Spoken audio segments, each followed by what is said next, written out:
独花终生，大门关远，独行中华富有。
好，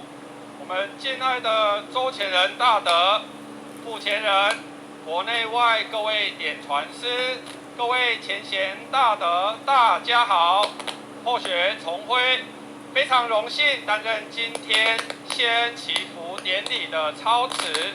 首先，也来跟各位前贤报告今日先祈福典礼之缘由。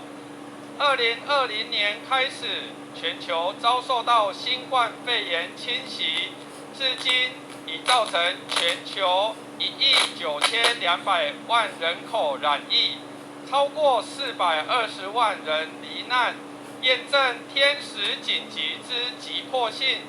周前人有感上天慈悲，特别召开紧急道务会议，发起全球义和道亲，于每日晚上9点上线恭诵3次弥勒救苦真经，并将诵经功德回向于疫情灾劫，回向于家人，回向于全体道亲，回向于有情众生，无形大德，希望疫情早日平息。迄今已回报累积超过2万部弥勒救苦真经。周前人指示于今日良辰吉日举行心意义和万人诵经谢恩祈福典礼，上表说文，感谢上天慈悲拨转。现在就让我们用最恭敬的心，煮尽诚诚，一同来观礼。再次感谢天恩师德、祖师弘慈、师尊师母2位老大人大慈大悲，我们一手大仙周前人、各位典传师，还有国内外全体道亲一同护持感恩。那我们现在就来进行献供仪式开始，音乐起。